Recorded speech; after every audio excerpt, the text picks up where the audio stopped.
आणि इथे आम्ही जे चालू केलंय आमचं जवळजवळ 150 सीटिंगचं रेस्टॉरंट आहे. पण लोक एक एक तास वेटिंग करतात. एवढं रेस्टॉरंट फुल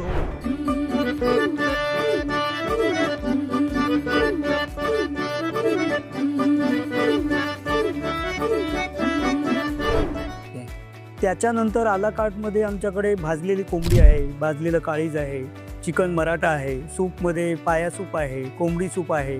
ते जे बाहेरून दिसतं ते नसतं. महत्त्वाचं म्हणजे ना, क्वालिटीमध्ये कॉम्प्रोमाइज आम्ही अजिबात करत नाही. आणि या रेस्टॉरंट व्यवसायामध्ये काय काय चॅलेंजेस आहेत? कुठल्याही सक्सेसच्या पाठीमागे एक माणूस नसतो, तर त्याची पूर्ण टीम असते. विजन जरी एका माणसाचं असलं तरी त्याच्यासाठी सगळ्यांचे हात लागल्याशिवाय ते होत नाही. जो व्यवसाय आपण कुठलाही रेस्टॉरंट म्हणा किंवा कुठलाही, तो मुळात इथे असावा लागतो, डोक्यात असावा लागतो. व्यवसायामध्ये भरपूर काम आहे, नोकरीपेक्षा जास्त. कारण व्यवसायामध्ये आपण